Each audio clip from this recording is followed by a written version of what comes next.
বাংলা গল্পভূমির একটা নতুন পর্বে আমার সকল শ্রোতা বন্ধুদের স্বাগত। আশা করছি আপনারা সকলে খুব ভালো আছেন, সুস্থ আছেন। আজকের গল্প সুচিত্রা ভট্টাচার্যের লেখা আত্মহত্যার পরে। চলুন তাহলে আজকের গল্প আত্মহত্যার পরে শুরু করা যাক। লাঞ্চ সেরে সবে অফিসে ঢুকেছে শ্যামলেন্দু। রিসেপশন কাউন্টার থেকে টেলিফোন অপারেটরের মেয়েটা বলে উঠল, স্যার, আপনার বাড়ি থেকে 3-4 বার ফোন এসেছিল। Any message? না স্যার, আপনি ফিরলেই মিসেস সেন সঙ্গে সঙ্গে আপনাকে ধরে দিতে বলেছেন। ধরে দেওয়া কথাটা এমনভাবে উচ্চারণ করল মিঠা যেন শ্যামলেন্দু কোনো পালাতক আসামি। শ্যামলেন্দু হেসে ফেলল। সকাল থেকে মেজাজটা তার একটু ফুরফুরে হয়ে আছে। 3 সপ্তাহ টাল বাহানার পর আজই মালহোত্রাদের ফাইলটা ছেড়েছে এমডি। Tender accepted. মাথার কম্পিউটারটাকে আরেকবার অন করে দিল শ্যামলেন্দু। 18 লাখের 1%, মানে 18,000। সঙ্গে আজকে বিকেলে ডিনার তাজ বেঙ্গলে। এমন একটা শুভ দিনে স্বপ্নার হাতে ধরা পড়াটা মোটেই কাজের কথা হবে না। স্বপ্নার জরুরি দরকারের রকম ফের জানে শ্যামলেন্দু। হয় গাড়ি পাঠিয়ে দাও, বেহালায় অনুরাধাদের বাড়ি যাব, নয় তাড়াতাড়ি চলে এসো, মেজো মামা এসেছেন, অথবা নিউ মার্কেট থেকে 5:30টার সময় পিক আপ করে নিও লক্ষ্মীটি। 15 বছরে বিয়ে করা স্ত্রীর এর বাইরে আর কি কথা থাকতে পারে স্বামীর সঙ্গে? একটা সময়ের পর বিবাহিত জীবন শুধুই কতগুলো অভ্যেস আর চাহিদা মাত্র। তবু এই মুহূর্তে সামনে দাঁড়ানো মেয়েটির সঙ্গে একটু রসিকতা করার সুযোগ হাতছাড়া করতেও ইচ্ছে হলো না। রিসেপশন কাউন্টারের সামনে গিয়ে গলা নামালো শ্যামলেন্দু। ওয়ারেন্টটা কিরকম ছিল বলে মনে হচ্ছে ম্যাডাম? বেলেবল না নন বেলেবল?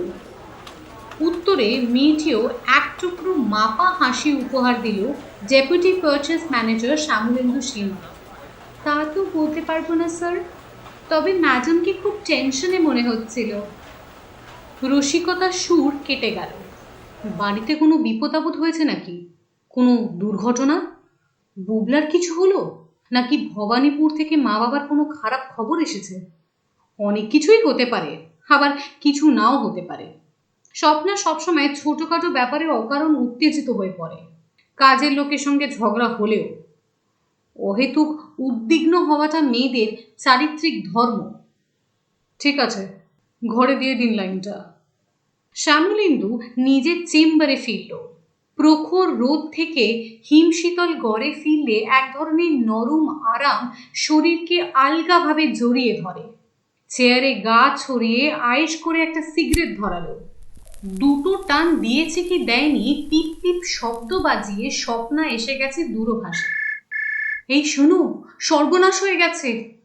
সর্বনাশ? শ্যামলেন্দু পলকে টান টান। যে কোনো কথাই স্বরের ব্যঞ্জনায় নিজস্ব গুরুত্ব বুঝিয়ে দেয়। স্বপ্নার এখনকার সর্বনাশ মোটেই বুবলার অঙ্কে কম নম্বর পাওয়ার সর্বনাশ নয়। কি হয়েছে? মালা সুইসাইড করতে গিয়েছিল। গায়ে কেরোসিন ঢেলে আগুন লাগিয়েছে। বাথরুম ভেঙে বার করতে হয়েছে ওকে। শ্যামলেন্দু চকিতে বিদ্যুৎস্পৃষ্ট। না, এই সংবাদের জন্য প্রস্তুত ছিল না সে। স্বপ্না বলে চলেছে, বোধহয় বাঁচবে না, বিশ্রীভাবে পুড়ে গেছে। হ্যালো, শুনতে পাচ্ছ তুমি? হ্যালো? কয়েক সেকেন্ডের জন্য শ্যামলেন্দুর হৃদস্পন্দন বন্ধ হয়ে গিয়েছিল। সম্বিতে ফিরতে সময় লাগলো আরো কয়েক সেকেন্ড। বহু কষ্টে একটাই স্বর ফোটাতে পারল গলায়। কেন? কেন কি করে বলবো? ঘন্টাখানেক আগে ওর হস্টেল থেকে ফোন এসেছিল। আমি সেই থেকে তোমাকে ধরার চেষ্টা করে যাচ্ছি। স্বপ্নার গলা থরথর করে কাঁপছে। ওকে হসপিটালে নিয়ে গেছে, পিজিতে। আমি পাশের ফ্ল্যাটে বুবলার জন্য চাবি রেখে এক্ষুনি বেরিয়ে পড়ছি। তুমিও চলে এসো যত তাড়াতাড়ি পারো। টেলিফোন কেটে যাওয়ার পরও শ্যামলেন্দু রিসিভার চেপে ধরে রইল কানে। যেন আরো কিছু কথা শোনার আছে, আরো কিছু কথা বাকি রয়ে গেছে, অথবা এতক্ষণ ধরে যা শুনছিল তা সত্যি নয়। ভুল খবর দিয়ে স্বপ্না তাকে পরীক্ষা করতে চাইছে না তো? মালা হঠাৎ এমন কাজ করে বসবে কেন? যথেষ্ট ধীর স্থির বুদ্ধিমতী মেয়ে। এই তো কদিন আগেই তো চাঁদিপুর বেরিয়ে এলো শ্যামলেন্দুর সঙ্গে। নিজে থেকেই এবার বলেছিল, তোলে পরপর 3 দিন ছুটি আছে শ্যামলদা, চলো না কদিন নির্জন সমুদ্রের ধারে ঘুরে আসি।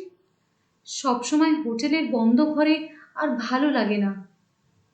নো প্রবলেম, চলো। প্রবলেম আছে মশাই, স্বপ্নাদিকে কি বলবে? যা বলি, অফিস ট্যুর। স্বপ্নাদি যদি আমার হোস্টেলে ফোন করে? করবে না, তোমার খোঁজ নেওয়ার এখনো সময় নেই। বুবলার পরীক্ষা নিয়ে দিনরাত ব্যস্ত। যদি করেও অসুবিধে কি? হোস্টেলে বলে দেবে বাড়ি যাচ্ছ মায়ের কাছে, যেমন বলো প্রতিবারে। সেই মালা গায়ে কেরোসিন তেল ঢেলে কেন? Telephone operator PB x box থেকে টুকটুক আওয়াজ তুলে চলেছে। কিছু বলছেন স্যার? চমকে উঠে শ্যামলেন্দু রিসিভার নামিয়ে রাখল। আঙুলে ধরে থাকা সিগারেট পুড়ে পুড়ে বিশাল লম্বা একটা ছাই তৈরি করেছে। চেপে চেপে অ্যাশট্রেতে আগুনটাকে নেবালো শ্যামলেন্দু। হাত বাড়িয়ে টেবিলে রাখা জলের গ্লাসটাকে খামচে ধরল সজোরে। এক ঢোকে খেয়ে নিল পুরো জলটা। বিবশ স্নায়ুগুলো ধীরে ধীরে স্বাভাবিক হচ্ছে। প্রাথমিক আঘাত কেটে যাওয়ার পর মন চেতনায় ফিরেছে। মস্তিষ্কের কম্পিউটার আপনা আপনি অন হয়ে গেল। এরপর কি কি ঘটতে পারে এখন? হয় মালা বাঁচবে, নয় মারা যাবে। স্বপ্নার কথা শুনে মনে হলো মারা যাওয়ার সম্ভাবনাই বেশি। যদি মারা যায়, শ্যামলেন্দু কি ধরা পড়ে যাবে? শ্যামলেন্দুর শির দ্বারায় বেয়ে সহসা একটা কনকনে স্রোত বয়ে গেল। সুইসাইড কেস যখন, তখন নিশ্চয় পুলিশ এনকোয়ারি হবে। হয়তো ইতিমধ্যে শুরুও হয়ে গেছে। মালা কি কোনো সুইসাইড নোট রেখে গেছে? আমার মৃত্যুর জন্য আমার জামাইবাবু শ্যামলেন্দু সেন দায়ী, এরকম কোনো? অসম্ভব। মালা তা করতেই পারে না। মালার একটা সরল অনুগত্য আছে তার প্রতি, অন্ধ ভালোবাসা। সেটা শ্যামলেন্দু জানে। শ্যামলেন্দু আরেকটা সিগারেট ধরালো। মালা কি এখন সজ্ঞানী আছে? ছিল? কথা বলতে পারছে? মৃত্যুর আগে মানুষ নাকি সব সময় সত্যকে প্রকাশ করে দিয়ে যেতে চায়। ডাইং ডেক্লারেশন নাকি এক যেন বলে। ওর হোস্টেলের কাউকে কিছু বলে রাখতে পারে কি? কিংবা যে শোরুমে কাজ করে সেখানে কোনো বন্ধুকে? মারা যাওয়ার আগে স্বপ্নাকেই হয়তো বলে ফেলতে পারে সব কথা। শ্যামলেন্দুর আঙুলের ফাঁকে জ্বলন্ত সিগারেট টিপ টিপ কেঁপে উঠল। এয়ার কন্ডিশন ঘরে বসেও ঘামছে প্রচণ্ড। তেমন হলে শ্যামলেন্দুকে অ্যারেস্টও করতে পারে পুলিশ। তারপর শ্যামলেন্দু মুখ দেখাবে কি করে?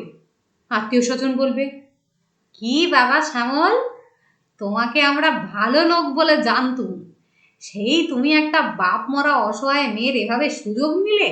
ছি ছি ছি ছি। বন্ধুরা টিটকিরি দেবে, আসলের সঙ্গে সুদও জুটিয়েছিলি মাইরি, ফেসে গেলি তো। অফিস কলিগরা হাসবে, মিস্টার সেনের পেটে পেটে এত ছিল, হ্যাঁ? আর স্বপ্নার কাছে মুখ দেখানোর তো প্রশ্নই ওঠে না। তাদের এতদিনের নিখুঁত নিশ্চিন্ত জীবন, সব কটা থিওরি মেনে চলা সুখের সংসার। স্বপ্না হয়তো লজ্জায় ঘৃণায় অপমানে মালার মতোই কিছু করে বসবে। তারপর বুবলা যথেষ্ট বড় হয়ে গেছে। বুবলা কি কোনোদিন ক্ষমা করতে পারবে তার বাবাকে? শ্যামলেন্দুর পায়ের নিচে চাপা ভূমিকম্প শুরু হয়ে গেছে। নিজের হৃৎপিণ্ডের শব্দ নিজেই শুনতে পাচ্ছে স্পষ্ট। কি ভয়ানক প্রতিরোধহীন গতি! অসম্ভব। শ্যামলেন্দু এক ঝটকায় চেয়ার ছেড়ে উঠে দাঁড়ালো। প্রকৃত সর্বনাশটাকে আটকাতেই হবে। শ্যামলেন্দু কলিং বেল চেপে ধরল। বেয়ারা এসেছে। হ্যাঁ সব, শোনো, আমি বেরিয়ে যাচ্ছি, কেউ খুঁজলে বলে দিও আজ আর ফিরবো না, ঠিক আছে? লিফটের জন্য অপেক্ষা না করে ঝড়ের বেগে সিঁড়ি দিয়ে নেমে গেল শ্যামলেন্দু। সোজা গিয়ে নিজের গাড়িতে উঠে বসল। পিজি হসপিটাল চলো, জলদি। ডালহাউসি পেরিয়ে রেড রোড ধরে দুরন্ত গতিতে ছুটেছে বাদামি মারুতি। চৈত্রের শেষে এ সময় বড় ধুলো ওড়ে। এলোমেলো হাওয়ার সঙ্গে অসংখ্য ধুলো কুচি দৌড়ে এসে শ্যামলেন্দুর চুল মুখের দখল নিয়ে নিল। নিজেও জানে না কি ভীষণ বিধ্বস্ত দেখাচ্ছে তাকে। রেয়ার ভিউ মিররে তাকে দেখে ড্রাইভার পর্যন্ত অবাক হয়েছে। अभी इस वक्त अस्पताल में क्यों सर? घर में कुछ हुआ क्या? कौन है अस्पताल में? कोई है। শ্যামলেন্দু সংক্ষিপ্ত উত্তর দিল। তার ড্রাইভার মালাকে চেনে না এমন নয়, অনেকবারই দেখেছে। তবে মালার সঙ্গে অভিসারে যাওয়ার সময় সে কখনো ড্রাইভার নেয় না। এসব ব্যাপারে সে অত্যন্ত সাবধানী। যদিও লং ড্রাইভে গেলে আজকাল হঠাৎ হঠাৎ বড় ক্লান্তি বোধ করে। গাড়ি চালানোর জন্য বড় বেশি মনোসংযোগ দরকার। শ্যামলেন্দুর ধৈর্য একটু কম। তার উপর মধ্য 40-এই 2-1খানা উটকো উপসর্গ এসে গেছে শরীরে। কোলেস্ট্রল বাড়ছে, রক্তচাপ কখনো কখনো মাত্রা ছাপিয়ে যায়। ডাক্তাররা বলে ড্রিঙ্কস করা কমাতে, সিগারেটও। শ্যামলেন্দু কোনোটাই মানে না। আরে বাবা, জীবন তো একটাই, মাত্র কদিনের। মিছিমিছি ওইটুকু সময়কে অত বাধা নিষেধে আটকে ফেলার কোনো মানেই হয় না। মালা প্রায় বলে, এভাবে কতদিন চলবে শ্যামলদা? কেন, আটকাচ্ছে কোথায়? আটকাচ্ছে তুমি বুঝবে না। বোঝালেই বুঝবো। সব সম্পর্কের একটা পরিণতি থাকে, কোথাও কোথাও একটা গিয়ে থামতে হয়। তুমি কি চাও বলো তো? বিয়ে থা করবে? ছেলে টেলে দেখবো? আমি কি তাই বলেছি? তুমি আমার জন্য অনেক করেছো।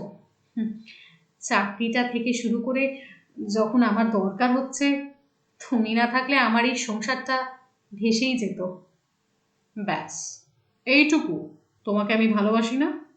বাসো? মালা কেমন অন্যমনস্ক হয়ে যায়। হোটেলের জানলা দিয়ে দূরে কোনো গাছের দিকে তাকিয়ে থাকে, অথবা আকাশের দিকে। সেই মুহূর্তে মালা ভয়ঙ্কর অচেনা। সেই অচেনা মালা হঠাৎ প্রশ্ন করে বসে, তুমি স্বপ্নাদিকে আর ভালোবাসো না? না, বাসি না। চিরকাল মানুষকে একজনকেই ভালোবেসে যেতে হবে তার কোনো মানে নেই।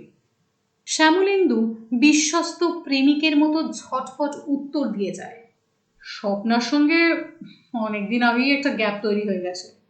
ভুল, সব ভুল। স্বপ্না বা বুবলাকে কাউকেই হারাতে রাজি নয় সে। নিজের ভাবমূর্তি কোনো মূল্যেই হারাতে চায় না মানুষ। হাসপাতালের মেন গেট দিয়ে ঢুকছে গাড়ি। ড্রাইভার জিজ্ঞেস করলো, কিস তরফ জানা হে স্যার? উত্তর দেওয়ার আগেই শ্যামলেন্দুর চোখ পড়ে গেল এমার্জেন্সির সামনে। স্বপ্না দাঁড়িয়ে আছে, পাশে আরো দুজন মহিলা। গাড়িটা দেখতে পেয়ে স্বপ্না দৌড়ে আসছে, ফ্যাকাশে নিরক্ত মুখ। শ্যামলেন্দুর একেবারে সামনে এসে ঝরঝর করে কেঁদে ফেলল। নেই, এখানে আনার কিছুক্ষণ পরেই মারা গেছে, এমার্জেন্সিতেই। বিকেল মোড়ে আসছে। হাসপাতাল চত্বরের পুকুরটার কাছে গিয়ে খানিক্ষণ একা দাঁড়িয়েছিল শ্যামলেন্দু। দুটো বাচ্চা ছেলে পাল্লা দিয়ে পুকুরের ঢিল ছুঁড়ে চলেছে। ঢিলটা ডোবার সঙ্গে সঙ্গে জলের গায়ে বৃত্তাকার কাঁপন। শ্যামলেন্দু এক দৃষ্টিতে তাকিয়ে আছে সেদিকে। মালার মৃত্যু সংবাদ পলকের জন্য আরেকবার সমস্ত অনুভবকে অসাড় করে দিয়েছিল। পলকের জন্যই। তারপরেই তার ষষ্ঠ ইন্দ্রিয় বরাবর দেয় তাকে, জোর বাঁচা বেঁচে গেলি এ যাত্রায়। মালা খুব তাড়াতাড়ি মরে বাঁচিয়ে দিয়ে গেছে শ্যামলেন্দুকে। মালা কোথাও কাউকে কিছু বলে যায়নি। শ্যামলেন্দু দ্রুত সামলে নিয়েছে নিজেকে। এইসব সময় মাথা খুব ঠান্ডা রাখা দরকার। ঠান্ডা মাথাতেই অবশ্য পালনীয় কর্তব্যগুলো করে যাচ্ছে একে একে। তবুও ভাবনারা পথ ছাড়ে কই। ভাবনা না অস্বস্তি, অস্বস্তি না ভাবনা। স্বপ্নার ছোট মামা কখন কাছে এসে হাত রেখেছে শ্যামলেন্দুর পিঠে। মায়া দেখে কিভাবে খবর পাঠানো যায় বলতো? শ্যামলেন্দু তখন পুকুরের জলের দিকে তাকিয়ে অন্যমনস্কভাবেই প্রশ্ন করে ফেলল, কে মায়াবী? ও ও হ্যাঁ, ভবানীপুর থানা গিয়েছিল, পুলিশকে দিয়ে মেসেজ পাঠিয়ে দিয়েছে, আজ রাত্রিরেও ওরা খবর পেয়ে যাবে। পুলিশ কিছু বলল?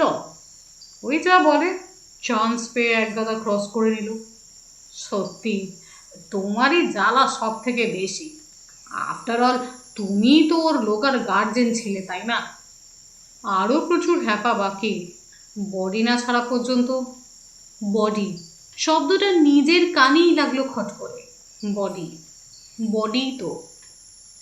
বেশ খানিকটা তফাতে দাঁড়িয়ে স্বপ্না কথা বলছে মালার হোস্টেলের কয়েকজনের সঙ্গে। শ্যামলেন্দুর দৃষ্টি সেদিকে স্থির হলো। ওদের মধ্যে হোস্টেলের ডেপুটি সুপার মহিলাটি মোটেই সুবিধের নয়। ভদ্রমহিলার মুখে চোখে সবসময় কেমন সন্দেহ লেগে থাকে। বছর 50 বয়স, বিয়ে থা করেনি। এই ধরনের মহিলারা সাধারণত পুরুষ বিদ্বেষী হন। এমন রুক্ষভাবে তখন কথা বলছিলেন শ্যামলেন্দুর সঙ্গে, যেন মালা তাকেই সব থেকে বেশি বিপদে ফেলে গেছে। আপনার কথাতেই ওকে আমরা থাকতে দিয়েছিলাম, এভাবে ঝামেলায় পড়ে যাব কে জানতো। শ্যামলেন্দু স্বপ্নাকে কাছে ডাকলো, সঙ্গে সঙ্গে মহিলাও এগিয়ে এসেছেন। তাহলে কখন পোস্টমর্টমটা হচ্ছে? শ্যামলেন্দুর হয়ে স্বপ্নার ছোট মামা উত্তর দিলেন, মনে হয় সকালের আগে হয়ে যাবে। কাল বিকেলের আগে তাহলে ছাড়া পাচ্ছে না। কি জানি, পুলিশ আটকালে পরশুও হতে পারে। স্বপ্না বলে উঠল, এই তোমার কোন এক বন্ধু লালবাজারে আছে না, তাকে বলে দেখো না যদি তাড়াতাড়ি ব্যবস্থা করা যায়। স্বপ্নার মুখ চোখ ফুলো ফুলো, চুল উস্কো খুস্কো, কান্নাকাটির ছাপ এখনো অত্যন্ত স্পষ্ট। মাস্তুতো বোনের শোকে খুবই কাতর হয়ে পড়েছে। স্ত্রীর দিকে তাকালো একবার শ্যামলেন্দু। স্বপ্নার কি নির্বোধের মতো আস্থা শ্যামলেন্দুর ওপর। আস্থা কেন, নির্ভরতাও। শ্যামলেন্দু বলল, দেখছি কি করা যায়। সকলেই হঠাৎ চুপ হয়ে গেল। হাসপাতালের সান্ধ্য ভিড় আর কোলাহলের মাঝেও প্রত্যেকেই নৈশব্দের অস্বস্তিতে ভুগছে যেন। প্রত্যেকেই চায় কেউ কিছু বলুক, যা হোক কিছু। সেটা বুঝতে পেরেই বোধহয় হোস্টেলের এক মহিলা বলে উঠলেন, মেয়েটা যে কেন এভাবে মরল কে জানে। আরেকজন বলে উঠল, ওকে দেখে কালো কিন্তু বোঝা যায়নি এমন একটা কাজ করে বসবে। ছি ছি ছি ছি, কি মিষ্টি স্বভাব ছিল, ধীর স্থির, কারোর সঙ্গে কোনো ঝগড়াঝাটিও করতো না। অল্প বয়সী একটি মেয়ে বলে উঠল, ভীষণ চাপাও ছিল, কি জানি চাকরির জায়গায় কোনো গন্ডগোল হয়েছিল কিনা। ডেপুটি সুপার মহিলা বললেন, না না, সেসব কিছু না। ওর দুজন কলিগ তো একটু আগেই এসেছিল, ওরাও কেউ কিছু বুঝতে পারেনি। ওর রুমমেট মেয়েটা কিরকম হাসপাতালে একবার মুখ দেখিয়ে চলে গেল দেখলে, ও হয়তো কিছু জানলেও জানতে পারে। না না, ওর সঙ্গেও তেমন ইন্টিমেসি ছিল না। তা ছিল না, তবে গত সপ্তাহ তো বলছিল। স্বপ্না ফ্যাকাশে মুখে জিজ্ঞেস করলো, কি কি বলছিল? বলছিল ওকে নাকি মাঝে মাঝেই একটা লোকের সঙ্গে গাড়িতে করে ঘুরতে দেখেছে। দেশে যাচ্ছি বলে হুটহাট করে 2-3 দিনের জন্য চলে যেত। ওর ধারণা ও নাকি বাড়ি যেত না, ওই লোকটার সঙ্গে। ও ও ও কি করে বুঝলো? সে কথাও জিজ্ঞাসা করেছিল, তাতে উত্তর দিল, মলিনাদি, আমরা মেয়েদের চোখ দেখেই অনেক কিছু বুঝে ফেলতে পারি। নিশ্চয়ই কোনো বাজে লোকের পাল্লায় পড়েছিল। শ্যামলেন্দুর গায়ে কাঁটা দিয়ে উঠল। প্রসঙ্গটা কি কোনোভাবে ঘোরানো যায় না? ওদের মধ্যে আবার একজন বলল, লোকটার বর্ণনা কিছু দেয়নি। হুম, এরকম লোকদের আর বর্ণনা কি হয়? গাড়ি আছে যখন, নিশ্চয়ই ভদ্রলোকের মতোই। ভদ্রলোকই তো এইরকম মেয়েদের উপর আগে সুযোগ নেয়। আপনারা থামুন তো, আমি আমার বোনকে চিনি, কখনো কোনো বাজে কাজ করতে পারে না। তাছাড়া সেরকম কারোর সঙ্গে ভাব হয়ে থাকলে আমি নিশ্চয়ই জানতাম। ওর মতো একটা সরল পবিত্র মেয়ে। সরল পবিত্র বলে কি আর ফাঁদে পড়তে পারে না? বরং এইসব মেয়েরাই আগে ফাঁদে পড়ে। ঠিক বলেছেন, প্রায়ই তো একটা পুরুষ মানুষের ফোন আসতো, তার সঙ্গে 10 মিনিট ধরে 15 মিনিট ধরে গল্প করতো। গল্প করছে তো করছে, জিজ্ঞাসা করলে বলতো জামাইবাবুর ফোন। শ্যামলেন্দু নিথর হয়ে গেছে। স্বপ্নার হাতের চাপে সার এলো শরীরে। স্বপ্না বিরক্ত মুখে ওর দিকে তাকিয়ে বলল, এখানে দাঁড়িয়ে ফালতু কথা গিলবে নাকি? নাকি ডাক্তারের কাছে আরেকবার খবর নিয়ে আসবে? ছোট মামা, তুমি আরেকবার ওর সাথে যাও তো, দেখো বলে কয়ে যদি তাড়াতাড়ি। শ্যামলেন্দু ছোট মামার সঙ্গে আরেমোর অফিসের দিকে গেল। বুক টিপ টিপ করেই চলছে। স্বপ্নাকে ওই মহিলাদের মাঝখানে রেখে আসাটা কি ঠিক হলো? এমার্জেন্সির কাছে পৌঁছে নাকে রুমাল চাপা দিয়েছেন ছোট মামা। একজন ঝাড়ুদার নিষ্পৃহ ভঙ্গিতে ময়লা ঢেলে সরিয়ে নিয়ে যাচ্ছে। হাসপাতালে নিজস্ব উৎকট গন্ধে দম বন্ধ হয়ে আসে প্রায়। 3-4টে লোক স্ট্রেচারে করে এক বৃদ্ধকে নিয়ে হই হই করে ভেতরে ঢুকে পড়ল। তাদের রাস্তা দিতে সরে দাঁড়ালে দুজন। সত্যি কি মালা কোনো বদমাইশের পাল্লায় পড়েছিল? শ্যামলেন্দু উত্তর না দিয়ে হাঁটতে থাকলো। ওরা বলছে বটে, তবু আমারও কিন্তু বিশ্বাস হচ্ছে না। স্বপ্না ঠিকই বলেছে। তেমন কিছু হলে তোমরা কি একটু আঁচ পেতে না? তোমাদের সঙ্গেই তো সম্পর্কটা সবচেয়ে ডিপ ছিল, আমাদের কাছে তো আসতোই না। শ্যামলেন্দুর মুখ ফসকে বেরিয়ে যাচ্ছিল। কেন যাবে? বিপদের দিনে আপনি ভুলেও খোঁজ খবর নিয়েছেন ওদের? সবসময় ভয়ে ভয়ে থাকতেন। যদি সাহায্য চায়, যদি জায়গা চায় বাড়িতে।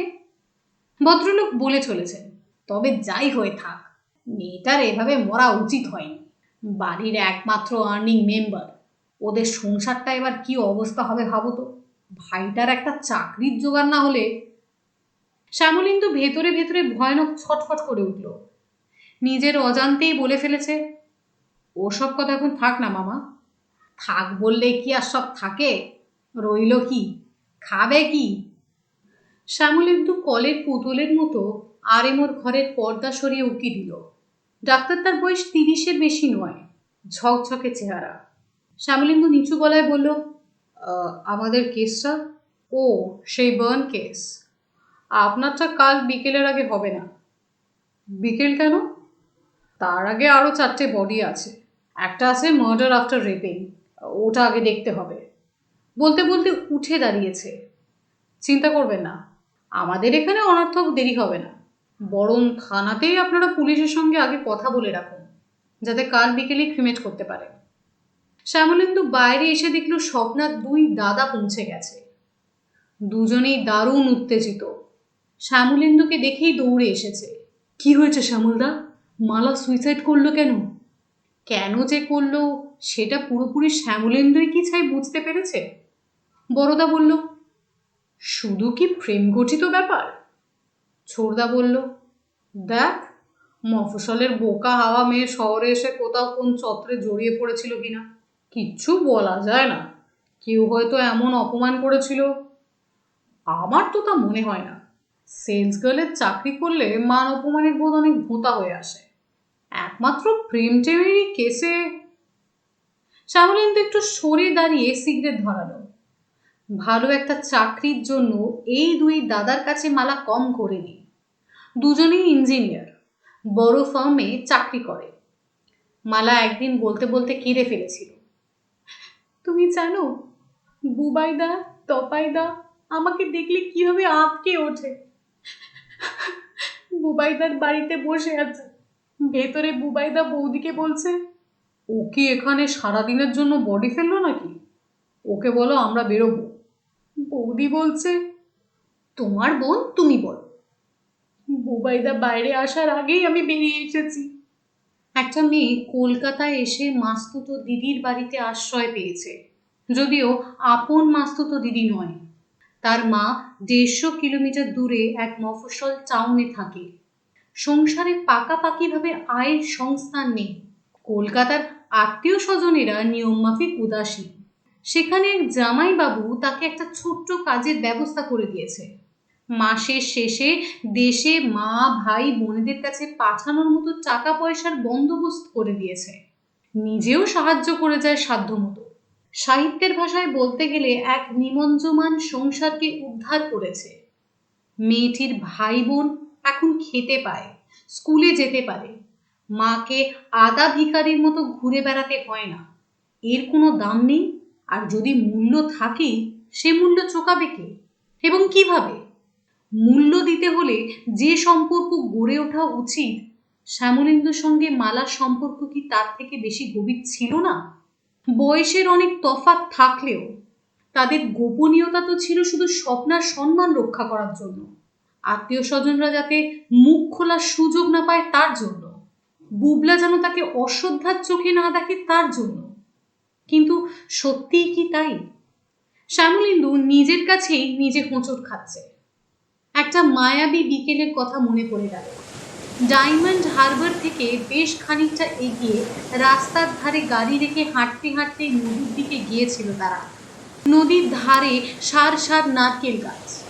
একটা গাছে হাত রেখে নদীর দিকে মুখ করে দাঁড়িয়েছিল মালা। শ্যামলেন্দু পিছন থেকে মালার শরীরের আদরটুকু দেখে যাচ্ছিল। বেতের মতো ছিপছিপে সতেজ শরীর, শ্যামলেন্দুর বহুবার ব্যবহার করা চেনা শরীর। হঠাৎই কোত্থেকে দুটো খ্যাপা মোষ দিকভ্রান্তের মতো দৌড়তে দৌড়তে মালার দিকে একদম কাছে এসে পড়ল। শ্যামলেন্দু ছিটকে সরে গিয়েছিল। মালা, সাবধান, সরে যাও, সরে যাও। মালা ঘুরেও তাকায়। শ্যামলেন্দু কাছে গিয়ে জিজ্ঞেস করেছিল, তুমি ভয় পাওনি? সামনে অত বড় নদী, পেছনে মোষ। মালা সোজাসুজি তাকিয়েছিল তার দিকে। মালার চোখে সেই মুহূর্তে হাসি, বিষাদ, আশা, নিরাশা কিছুই ছিল না। সম্পূর্ণ শূন্য দৃষ্টি। কি হলো? কিছু বলছো না যে? মোষ দুটোকে দেখেও তুমি দাঁড়িয়ে রইলে, ভয় পেলে না? দৃষ্টি এতটুকুও বদলায়নি, কেবল ঠোঁটের কোণে মৃদু হাসি ফুটেছিল। ভয়? কই না তো। সেদিন ওভাবে কেন তাকিয়েছিল মালা? রাতে ডাইনিং টেবিলে বসে অদ্ভুত এক অনুভূতিতে আচ্ছন্ন হয়ে যাচ্ছিল শ্যামলেন্দু। প্রচন্ড খিদে নাড়ি ভুড়ি জ্বলে যাচ্ছিল, কিন্তু খাবারের দিকে তাকালেই গা গুলিয়ে বমি উঠে আসছে। স্বপ্নাও স্থির চোখে সাজানো খাবারের দিকে তাকিয়ে। শ্যামলেন্দু একবার বুবলার ঘরের দিকে তাকালো। খাওয়া দাওয়া সেরে বুবলা অন্য দিনে এ সময় শুয়ে পড়ে, আর চুপচাপ সেও বসে আছে পড়ার টেবিলে। পর্দার ফাঁক দিয়ে বুবলার শরীরের অংশ দেখতে পাচ্ছে শ্যামলেন্দু। এ বাড়িতে আজ শব্দ নিষেধ। নিষেধ ভেঙে স্বপ্না কথা বলল প্রথমে। বহুক্ষণ পর রুটিটার একটা কোণ নখ দিয়ে খুঁটতে খুঁটতে লম্বা শ্বাস ফেলে বলল, আমি খালি ভাবছি মায়ামাসিকে কি করে মুখ দেখাবো। শ্যামলেন্দু চুপ। আমাদেরই উচিত ছিল ওকে হস্টেলে যেতে না দেওয়া। এখানে থাকলে চোখে চোখে তো থাকতো, কোথায় কার সঙ্গে জড়িয়ে পড়েছিল। শ্যামলেন্দু খাবার টেবিল ছেড়ে ছুটে গেল বেসিনের দিকে। পেট মুচড়ে বমি উঠে আসতে চাইছে। মুখে জলের ঝাপটা দিয়ে বমি ভাবটাকে সামলালো কোনো রকমে। বাইরের ব্যালকনিতে এসে দাঁড়িয়েছে। রাতের দিকে এ সময় রোজ একটা হাওয়া ওঠে, আর সেই হাওয়াটাও নেই। খোলা ব্যালকনিতে ভাবসা ঘুমোট। স্বপ্না পাশে এসে দাঁড়ালো। গলার স্বর ঘরঘর করছে। প্রেগনেন্ট কিছু হয়ে গেছিল হয়তো, সেই লজ্জাতেই। সামনের রাস্তার সব কটা আলো যেন দপদপ করে নিভে গেল চোখের সামনে। গত মাসেই মালা এরকম একটা কথা বলেছিল না? আমার নিজেকে বড় অপরাধী মনে হয় শ্যামলদা। আমরা বোধহয় ঠিক কাজ করছি না। ওসব কথা এখন বাদ দাও তো। শ্যামলেন্দু তখন ডুবতে চাইছিল মালার শরীরে। না শ্যামলদা, আমার আজকাল কেমন ভয় ভয় করে। খালি মনে হয় স্বপ্নাদির সঙ্গে বিশ্বাসঘাতকতা করছি। তোমাদের বাড়িতে গেলে বুবলার দিকে পর্যন্ত ভালো করে তাকাতে পারি না। এটা তোমার ফালতু কমপ্লেক্স। কমপ্লেক্স না, আমার সত্যি ভয় করে। ধরো ধরো যদি কিছু হয়ে যায়, স্বপ্নাদিকে কি বলবো? হলে হবে, এটা কোনো প্রবলেম হলো? হাজার রকম ওষুধ আছে। লক্ষ্যটা নার্সিংহোমে এখন এসব জল ভাত। না। কি না? আমি ওসব কিছু করব না। মানে? যদি কেউ আসে তো আসবে, তারপর? তারপর তুমি ভাববে। ঝনঝন করে মাথায় হাতুড়ির বাড়ি পড়ছে। গত সপ্তাহে মালা একবার টেলিফোনে বলেছিল না শরীরটা ওর ভালো নেই? তবে কি পোস্টমর্টমে সেরকম কিছু পাওয়া গেলে পুলিশ সহজে ছাড়বে না, প্রচুর খোঁড়াখুড়ি করবে। শ্যামলেন্দু আর ভাবতেই পারল না। মস্তিষ্ক সম্পূর্ণ বিকল হয়ে গেছে। আপনি মালা রায়ের জামাইবাবু? হ্যাঁ, মাস্তুতো দিদির হাজব্যান্ড। আপনি বলছেন আপনি ওর লোকাল গার্জেন ছিলেন? হ্যাঁ। হোস্টেলে আসার আগে উনি আপনাদের বাড়িতেই থাকতেন? হুম। হোস্টেলে চলে এলেন কেন? আমাদের বাড়িতে একটু স্পেসের প্রবলেম ছিল। বুঝছেনই তো, আজকাল একটা এক্সট্রা লোক বাড়িতে থাকলে। সে সময় কি ওর কোনো পুরুষ বন্ধু ছিল? না। না, জানেন না? আচ্ছা, আপনার স্ত্রীর সঙ্গে ওর কীরকম সম্পর্ক ছিল? ভালো, কর্ডিয়াল, বনে বনে যেমন থাকে আর কি। আপনার সঙ্গে? বয়স্ক জামাইবাবুর সঙ্গে শালির যেমন সম্পর্ক থাকে, আমি ওকে খুব স্নেহ করতাম। আপনার শালিকার মৃত্যুর পেছনে কোনো একজন পরোক্ষ হাত আছে। আছেই। আপনি শিওর? শিওর। কি করে? ওর হস্টেলের বোর্ডারদের রিপোর্ট, ওর শোরুমের কলিগদের কথাবার্তা, ওই সেই রকমই ইঙ্গিত দেয়। Maybe he is anybody, any damn person. Postmortem রিপোর্টে কি তেমন কোনো? ও নো, পোস্টমর্টমে বলছে it is a planned case of suicide. আপনারা যা ভয় পাচ্ছেন তা নয়, she was absolutely clean. Then? সেটাই তো ভাবছি, আপনাদের ভাবাচ্ছে না? শ্যামলেন্দু যন্ত্রের মতো মাথা নাড়ল। লোকটিকে কোনোদিনও ধরা যাবে না, এসব ক্ষেত্রে ধরা যায়ও না। He has successfully escaped. Anyway, লাশ আপনারা নিয়ে যেতে পারেন। নিঃশব্দে উঠে দাঁড়ালো শ্যামলেন্দু। লাশ ঘর থেকে লাশ বেরিয়ে পুড়ে ছাই হয়ে গেছে বহুক্ষণ, আর কোথাও কোনো চিহ্ন নেই। তবু যে কেন ঘুম আসছে না শ্যামলেন্দু। খোলা চোখের সামনে শুধুই গাঢ় অন্ধকার। গাঢ় নীল নয়, গাঢ় কালো অন্ধকার। সেই অন্ধকারটাই এখনো হাতড়ে চলেছে শ্যামলেন্দু। এখনো মনে হচ্ছে, আচ্ছা, এমনও তো হতে পারে সত্যি অন্য কোনো ছেলের সঙ্গে ঘনিষ্ঠতা ছিল মালা, শ্যামলেন্দু ছাড়াও। হতে পারে, হতেও পারে। মালার সঙ্গে তার দেখা হতো 8-10 দিন পর, কখনো তারও বেশি। মালা কীভাবে কাটাতো মাঝের দিন কটা? হোস্টেলে মহিলারা বলেছিল তাদের কারোর সঙ্গে তেমন ঘনিষ্ঠতা ছিল না মালা। অতএব তাদের সঙ্গে সময় কাটানোর কোনো প্রশ্নই ওঠে না। শোরুমের কলিগরা অবশ্য একটু অন্যরকম বলেছিল।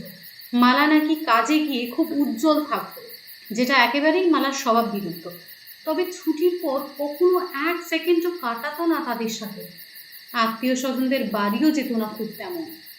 তাহলে সেসব দিন কি করতো মালা? অবশ্যই কারোর সঙ্গে পরিচয় হয়েছিল। হয়তো যে তাকে ফোন করতো সে সবসময় সমলেন্দুই নয়, হয়তো সে ছাড়াও অন্য কেউ। সেই জন্যই বোধহয় অন্যমনস্ক হয়ে যেত যখন তখন। বোধহয় কেন, নিশ্চয়ই শ্যামলেন্দুর কাছে মালা কৃতজ্ঞ থাকতে পারে, কিন্তু তাকে হয়তো সে পুরোপুরি ভালোবাসতে পারেনি। ভালোবাসা অর্থাৎ পুরুষরা মেয়েদের কাছ থেকে যেটা চায়। তাই যদি হয়, তবে শ্যামলেন্দুই বা কেন মালার মৃত্যুর জন্য দায়ী ভাববে নিজেকে? মালার মৃত্যুর 2.5 দিন পরেও মালার চিন্তাতে নষ্ট করবে এক রাত্রি নিশ্চিন্ত ঘুম? শেষ যুক্তিগুলো প্রাণপণে গ্রহণ করার চেষ্টা করে চলেছে শ্যামলেন্দু। বাইরে কোথাও আচমকা একটা শব্দ বেজে উঠল। শব্দ না পাখির ডাক? রাত্রিবেলায় কলকাতায় কোন পাখি ডাকে? শ্যামলেন্দু একা বিছানায় উঠে বসল। স্বপ্না আজ পাশে নেই। পাশের ঘরে মালার মায়ের সঙ্গে শুয়েছে। নিকষ অন্ধকারে হাত বাড়িয়েও শ্যামলেন্দু বেড স্পিচ খুঁজে পেল না। আবার শব্দটা বাজছে, ভীষণ চেনা শব্দ। কোথায় শোনা? গাদিয়াদার টুরিস্ট লজে, কোলাঘাটের ডাক বাংলোয়, পারুমাদানের হোটেলে, চাঁদিপুরের সি বিচে? কোথায়? শব্দের স্থানটা মনে না পড়লেও রাতটাকে মনে করতে পারছে শ্যামলেন্দু। বিছানায় পাশাপাশি শুয়ে কোনো এক নারী শরীরকে সে বলেছিল, আমি তোমাকে কিছুতেই ভুলতে পারি না, যখনই চোখ বুঝি তোমাকে দেখতে পাই। নারী শরীর কি ধরে ফেলে শ্যামলেন্দুর ছলনা? তবে কেন হেসে ওঠে এত জোরে, অত ঘনিষ্ঠ মুহূর্তেও? আমি মরে গেলে 3 দিনও আমাকে মনে রাখবে তো? এই সত্যটা জানার জন্যই কি শুধু মরে যায় মালা? মরে গেল। আবার সেই শব্দ। শ্যামলেন্দু 2 হাতে কান ঢেকে ফেলল।